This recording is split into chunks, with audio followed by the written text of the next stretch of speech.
He didn't forget to lock the safe. He left it open on purpose. It was a trap, a final test for the only person who had managed to walk into his life without being crushed by suspicion. Raymond Cole hadn't always been this silent, this cold. There was a time when his name held weight in elite business circles, carved into plaques, spoken in boardrooms, and printed in Forbes headlines. He was the voice behind a shipping empire that once rivaled the giants.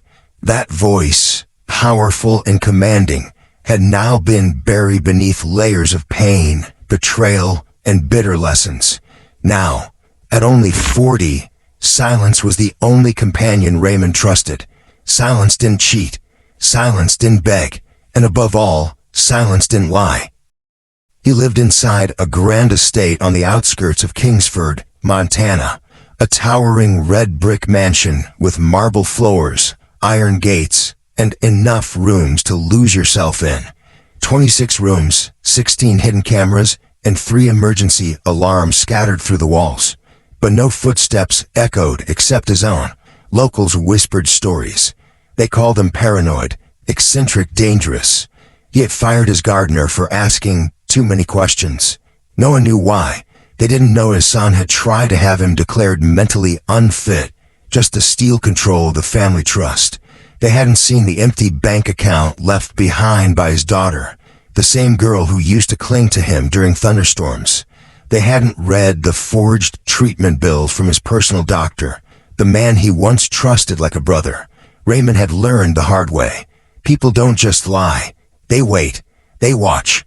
They scheme, all while smiling to your face. And once, when life was still warm, there was Grace, his wife, the only person who ever made this cold mansion feel like home. She loved wildflowers in the foyer. She filled the air with the smell of cinnamon bread. But cancer stole her slowly, and with her went the last bit of color in Raymond's life. Since then, the house became a tomb. He never repainted, never moved her things except in the library.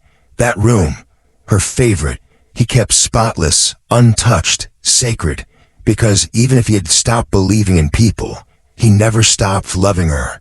Raymond's days followed a strict routine. Coffee at 6, oatmeal by 6:30, a short email check followed by long hours of isolation, staring at silent surveillance screens, and inspecting every delivered apple like it contained poison. The man who once oversaw global trade routes, now lived as a prisoner in a castle of paranoia. He hadn't spoken to another human in weeks, not willingly. His meals came from faceless delivery men. Housekeepers came and went, most lasting only a few days before quitting or being fired for some invisible offense. Then came the morning. He made a decision he hadn't imagined he'd ever make again. He needed help. His health was faltering. His body, once strong, now trembled with fatigue. He called a staffing agency in Bozeman and gave him a list of demands longer than most resumes. No criminal history, no social media, no interest in small talk, no curiosity, no questions. They sent him 3 profiles.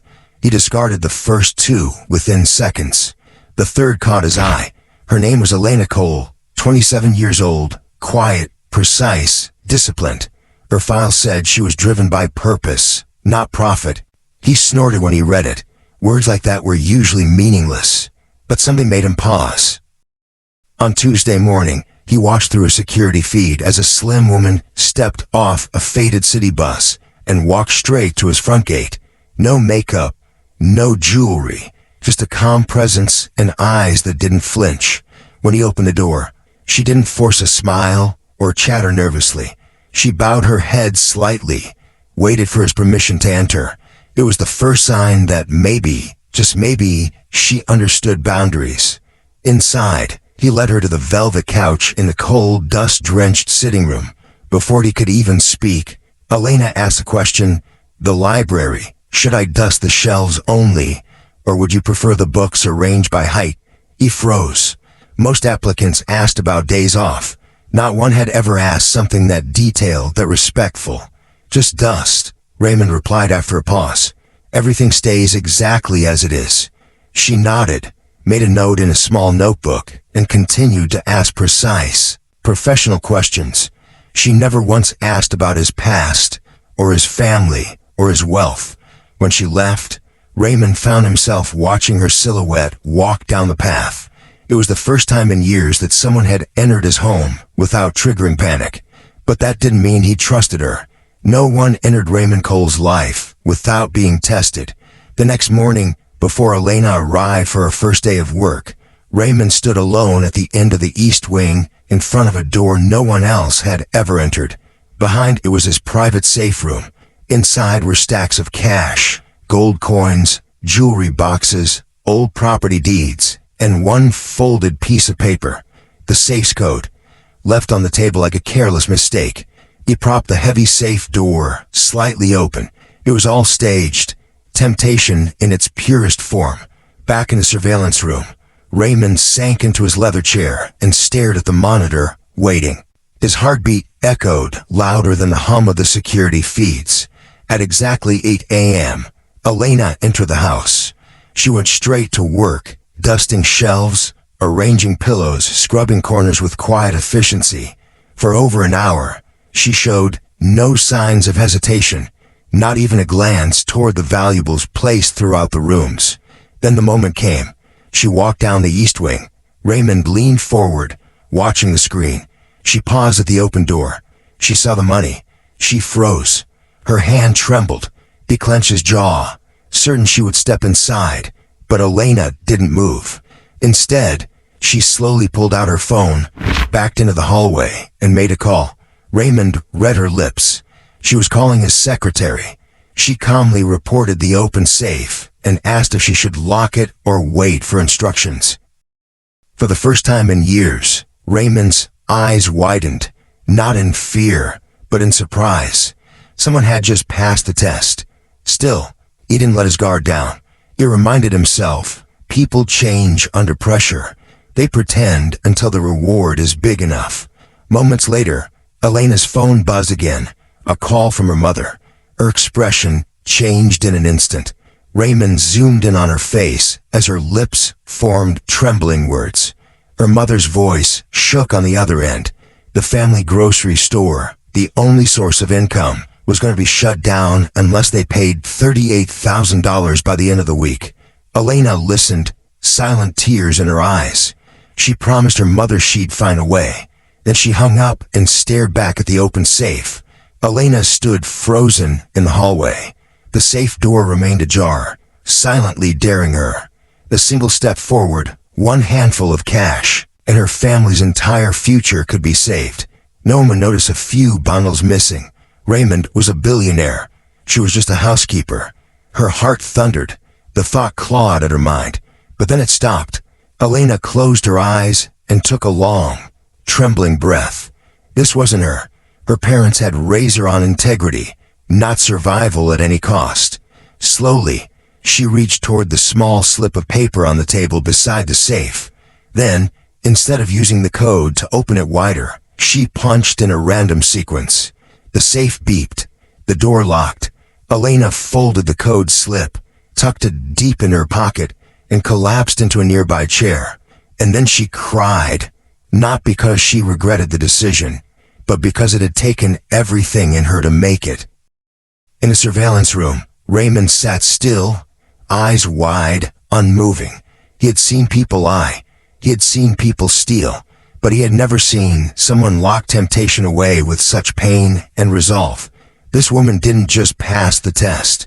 She shattered his entire belief about people. For 2 more hours, she didn't leave that hallway. She sat there, facing the locked safe like a guard, protecting something that wasn't hers. Raymond watched every minute.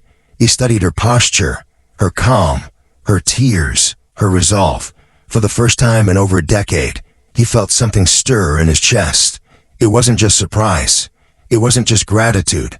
It was trust. When the clock struck 6, Raymond finally rose from the surveillance room. For the first time in years, his steps felt lighter. He descended the stairs slowly, intentionally, letting his footsteps echo, so she'd hear him coming. Elena stood as he entered the hallway, brushing away the traces of exhaustion on her face. But she couldn't hide the depth of what she had just endured. Raymond looked at her for a long, silent moment. "You're still here," he said softly. Elena took a breath. "I noticed the safe was open. I called your secretary and stayed to make sure nothing happened." Raymond nodded once. "I know." Her eyebrows furrowed. "You knew." "I watched everything," he admitted. "There are cameras throughout the house. I saw how you handled it." The silence stretched between them. Elena looked down, disappointed, maybe even betrayed. But when she looked up, her voice remained steady. "I understand. This is your home. You have the right to protect it." Raymond stepped closer and reached into his jacket. He pulled out a sealed envelope and handed it to her. Inside was a $50,000 check. "This is yours," he said. "You earned it." Elena looked at the check, then back at him, and gently pushed it back into his hands. "I can't accept this," she said. "Doing what's right isn't something that should be rewarded with money. I did what anyone should have done." Raymond was stunned. For years, he believed everyone had a price. But here she was, turning down a small fortune with grace. He asked her quietly, "Why? Why are you like this?" Elena hesitated, then finally shared the truth. "Years ago, my cousin needed surgery we couldn't afford. An anonymous donor paid for it. We never knew who. But when I applied to work here, I recognized your name on the hospital's donor list. I knew it was you. That's why I came. To serve, not to take." Raymond's heart stopped. He remembered that donation. He never thought he'd meet someone touched by it. And now, standing in front of him, was the very woman who reminded him of everything he used to believe in. He didn't say much after that. He simply walked to his desk, pulled out a leather-bound folder, and handed it to her. "This is the Sterling and Huxley Trust. For years, I couldn't find anyone I trusted to run it. Until now. I want you to lead it." Elena stared at him, overwhelmed. "I'm just a housekeeper." "No," he said. "You're the only person who ever reminded me what it means to be human." She took the folder, her hands trembling, and in that moment, both of them realized something powerful. Family isn't built by blood. It's built by trust. Have you ever known someone who passed a test of integrity like this? Tell us in the comments. We'd love to hear your story. If this touched your heart, give it a thumbs up and share it with someone who needs hope today. And if you believe in stories that restore your faith in humanity, don't forget to subscribe. Thank you for watching. We'll see you in the next one.